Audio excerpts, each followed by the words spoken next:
ఎందుకంటే ఇప్పుడు మనం గమనించాల్సింది ఏంటంటే నమ్మితే ఎంతవరకైనా ఇక్కడ వెళ్ళేటువంటి అవకాశం ఉంటుంది. కానీ ఆ నమ్మకమే ఒక పెనుశాపంగా కుటుంబానికి మారుతుందని చెప్పి మనం అనుకోలేకపోయారు.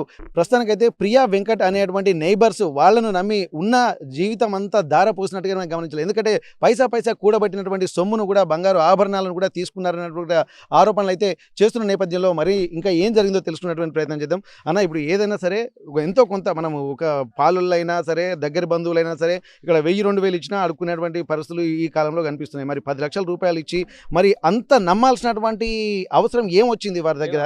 ఎట్లాంటి పరిస్థితులు ఉన్నాయి? సార్ మొన్న టీవీ అండి ఆర్‌టీవీ. ఆర్టీవీ వాళ్ళకి ధన్యవాదాలు.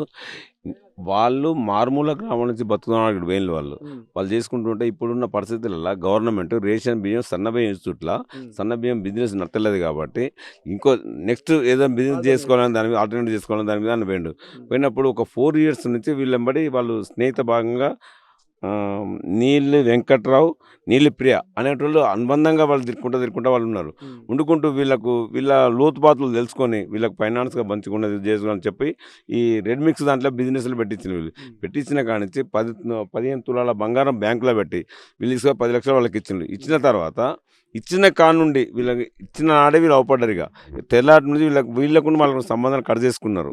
అరే మాకు పైసలు మరి ఏమైంది అంటే మా శిరీష అనే అమ్మాయితో ఆ అమ్మాయికి బోటింగ్ ఉండదు, నాకు ఈమెకు చీరలు వేయడం కుట్టడం ఉంటుంది. అటువంటి సంబంధాన్ని బట్టి మంచి సంబంధం ఉండదు అనుకునే దాని మీద ఆమె ఇచ్చినాక బోటికి శిరీష ఉండేనా తను ఎవరికి ప్రీతిగా ఈమెకు ఇచ్చి దాని మీతో సంబంధాలు పెంచుకొని ప్రియతో నుండి ఆంధ్ర వాళ్ళది వాళ్ళు ఉంచుకుంటూ ఎప్పటికీ ఆంధ్రాకి పోడు వచ్చుడు పోడు తీసుకుంటూ 4 సంవత్సరాలు సంబంధాలు పెంచుకుంటూ వచ్చుకుంటూ వీళ్ళని బ్లాక్మెయిల్ చేసి ఈ ఒక కొన్ని డబ్బులు కింద పెట్టి మీకు ఇన్ని డబ్బులు సంపాదించినాం, మీకు ఇంత బంగారం సంపాదించినాం చూడమని టీవీ మా అమ్మాయిని చూస్తే వీళ్ళ భర్తను అరే మనకి దీంట్లో పోతే బియ్యంలో మనకి బ్రతలేదు లాభం, మరి ఇలా చూసుకుంటే ఇంత లాభం అవుతుంది అంటే ఈ 17 తులాల బంగారం బ్యాంకులో పెట్టిన తర్వాత పెట్టిన కానుండి 5 నెలలు వాడు పెట్టి ఆ పిల్లవాడు పెట్టి 5 నెలలు 10 లక్షలు ఇచ్చి ఒక్క 20,000 రూపాయలు జనవరి 20,000 రూపాయలు లాభం ఇచ్చి ఈ మిషన్ నడతలేదు, ఈ మిషన్ యాక్సిడెంట్ అయింది, ఇక వత్తలేదు, దీన్ని రిపేర్ చేయించాలి. మళ్ళీ ఇప్పుడు పెట్టిన పైసలు పోయి మళ్ళీ రిపేర్ చేస్తే 1,00,000 అంటాడు. అది నేను ఎక్కడ పెడతాను, నా దగ్గరనే వెళ్తా పెట్టిన వాడు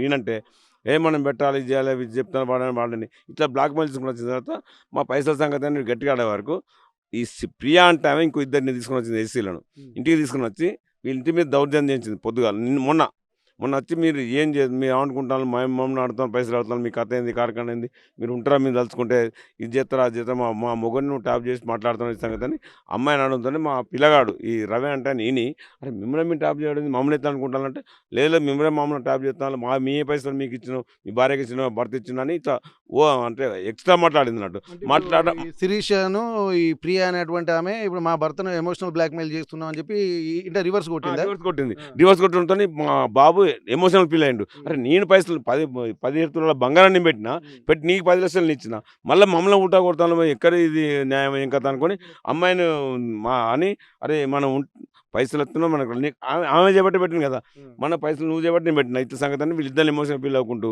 ఇక వాళ్ళు పోయిండు.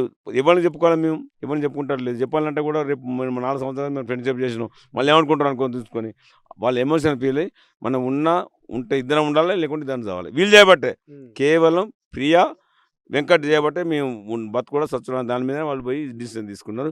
100% మనం గవర్నమెంట్ కానీ ఎవరు కానీ మా వాళ్ళకు 10 లక్షలు రావాలి, పిల్లలకు న్యాయం పిల్లల చదువుల గురించి ఇందాక న్యాయం చేయాలి. దీని డబ్బులు ఇవ్వాల్సి వస్తుందన్న ఉద్దేశంతో ఒక లేనిపోని విషయాలు చెప్పడం అంతే డబ్బులు ఇవ్వాల్సి వస్తుంది దాని మీదనే బ్లాక్మెయిల్ చేసి వీళ్ళు చేయడానికి కారణం ఇది. ఆ కాలనీ వాళ్ళు కూడా వాళ్ళని అంటాను అరే మీరు పోయి మాట్లాడుతానని కాలనీ వాళ్ళు కూడా చెప్పిండ్రు నిన్న కాలనీ వాళ్ళు కూడా అక్కడ మాట్లాడుతానని చెప్పిండ్రు వాళ్ళు.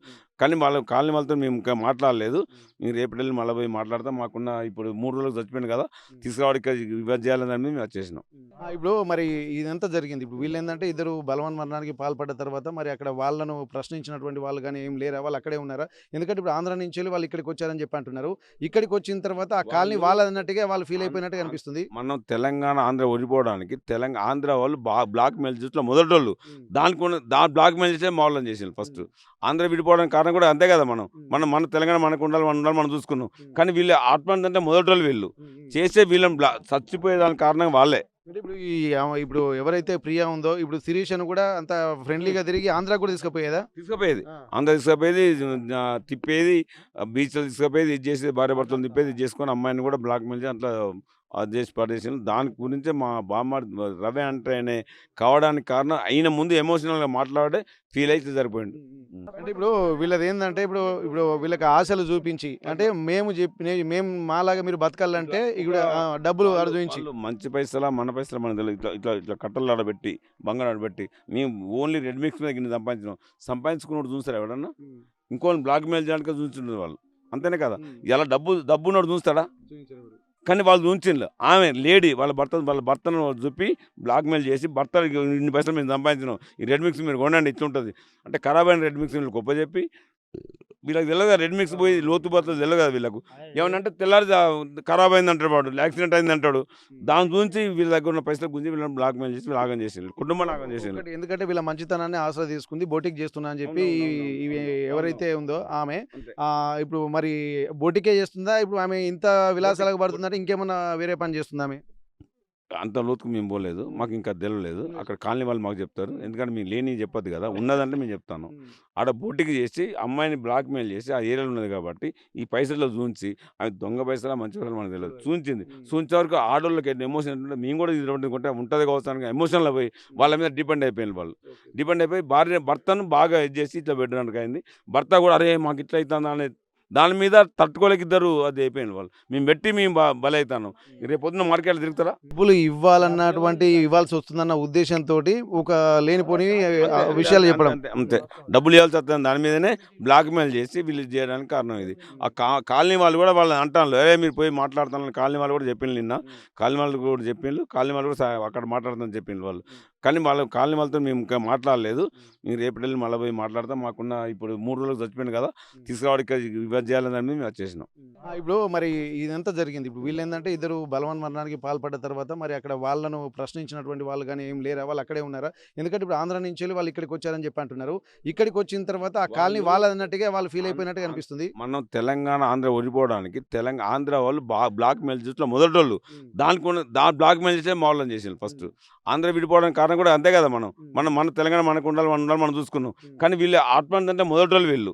చేసే వీళ్ళని చచ్చిపోయేదానికి కారణం వాళ్ళే. అంటే ఇప్పుడు ఎవరైతే ప్రియా ఉందో ఇప్పుడు శిరీషను కూడా అంత ఫ్రెండ్లీగా తిరిగి ఆంధ్రాకి కూడా తీసుకుపోయేదా? తీసుకుపోయేది. ఆ! అందరు తీసుకుపోయేది, తిప్పేది, బీచ్‌లో తీసుకుపోయేది, ఇది చేసేది, భార్యాభర్తలను తిప్పేది, ఇది చేసుకొని అమ్మాయిని కూడా బ్లాక్‌మెయిల్ చేసి అట్లా అది చేసి పడేసిండ్రు. దాని గురించే మా బామ్మర్ది రవి అంటే ఆయన కావడానికి కారణం ఆయన ముందు ఎమోషనల్‌గా మాట్లాడే ఫీల్ అయితే సరిపోయిండు. అంటే ఇప్పుడు వీళ్ళదేందంటే ఇప్పుడు వీళ్ళకి ఆశలు చూపించి అంటే మేము మాలాగా మీరు బతకాలంటే ఇక్కడ డబ్బులు ఆడ చూయించి. వాళ్ళు మంచి పైసలా, మన పైసలా మనకు తెలీదు. ఇట్లా ఇట్లా ఇట్లా కట్టలు ఆడబెట్టి, బంగారం ఆడబెట్టి, మేము ఓన్లీ రెడ్ మిక్స్ మీద గిన్ని సంపాదించినాం. సంపాదించుకున్నోడు చూస్తారా ఎవడన్నా? ఇంకోళ్ళని బ్లాక్‌మెయిల్ చేయడానికే చూస్తుండే వాళ్ళు. అంతేనే కదా! ఇలా డబ్బున్నోడు చూస్తాడా? కానీ వాళ్ళు ఉంచిండ్రు. ఆమె లేడీ వాళ్ళ భర్తను చూపి బ్లాక్‌మెయిల్ చేసి భర్త ఇన్ని పైసలు మేము సంపాదించినాం. ఈ రెడ్ మిక్స్ మీరు కొనండి ఇట్లుంటది. అంటే ఖరాబైన రెడ్ మిక్స్ వీళ్ళకి గొప్పజెప్పి వీళ్ళకి తెలవదు కదా! రెడ్ మిక్స్ పోయి లోతుపాతులు తెలవదు కదా వీళ్ళకు. ఏమనంటే తెల్లారి ఖరాబ్ అయిందంటాడు వాడు. యాక్సిడెంట్ అయిందంటాడు. దాని గురించి వీళ్ళ దగ్గర ఉన్న పైసలు గుంజి వీళ్ళని బ్లాక్‌మెయిల్ చేసి ఆగం చేసిండ్రు. కుటుంబాన్ని ఆగం చేసిండ్రు. ఒకటి ఎందుకంటే వీళ్ళ మంచితనాన్ని ఆసరా తీసుకుంది బోటిక్ చేస్తున్నా అని చెప్పి ఇవి ఎవరైతే ఉందో ఆమె అంతే. ఇప్పుడు మరి బోటికే చేస్తుందా? ఇప్పుడు ఆమె ఇంత విలాసాలకు పడుతుందంటే ఇంకేమన్నా వేరే పని చేస్తుందా ఆమె? అంత లోతుకు మేము పోలేదు. మాకు ఇంకా తెలవలేదు. అక్కడ కాలనీ వాళ్ళు మాకు చెప్తారు. ఎందుకంటే మేము లేనివి చెప్పొద్దు కదా! ఉన్నదంటే మేము చెప్తాను. ఆడ బోటికి చేసి అమ్మాయిని బ్లాక్‌మెయిల్ చేసి ఆ ఏరియాలో ఉన్నది కాబట్టి ఈ పైసల్లో చూయించి అవి దొంగ పైసలా, మంచి పైసలా మనకు తెలవదు. చూయించింది. చూయించే వరకు ఆడోళ్ళకి ఎన్ని ఎమోషన్ ఉంటుందో మేము కూడా ఇది కొంటే ఉంటది కావచ్చు అని ఎమోషన్‌లో పోయి వాళ్ళ మీద డిపెండ్ అయిపోయిన వాళ్ళు. డిపెండ్ అయిపోయి భర్తను బాగా ఇది చేసి ఇట్లా పెట్టడానికి అయింది. భర్త కూడా అరే మాకు ఇట్లా అయితాందా అనే దాని మీద తట్టుకోలేక ఇద్దరు అది అయిపోయిన వాళ్ళు. మేము పెట్టి మేము బలైతాన్నాం. రేపొద్దున మార్కెట్‌లో తిరుగుతారా?